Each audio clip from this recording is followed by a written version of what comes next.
రాహాబు ఎవరు? వేష. ఆమె ఎవరి దగ్గరికి వెళ్ళారు, కానీ ఒక దూతలు వచ్చారంట. వచ్చి ఆమెకి ఏం చేసింది? ఆమె స్థితిని మార్చబడ్డది. ఈ రోజు ఆ 2 ఏంజెల్స్ మన ఇంటికి రాబోతున్నాయి. హల్లెలూయా. ఎలా ఏ విధంగా రాబోతున్నాయి? రిడెంప్షన్ కోసం. హల్లెలూయా. సాబరికా తైరియా బలమసో.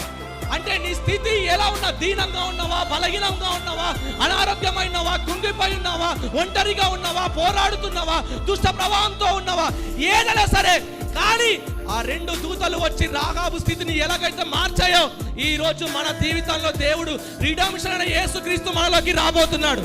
హల్లెలూయా. సో ద రిడెంప్షన్, ఎవరి రాహాబు స్థితి ఏంటిది? వేష. నువ్వు బలహీనుడమై ఉన్నావా, కోపిష్టై ఉన్నావా, మోసం చేయాలని అనుకుంటున్నారా, నేను ఇబ్బంది పెట్టాలని చూస్తున్నారా, ఎవరైనా సరే, ద లార్డ్ హస్ రిడెంప్షన్. దేవుడు రాహాబు స్థితిని మార్చగలిగిన వాడు.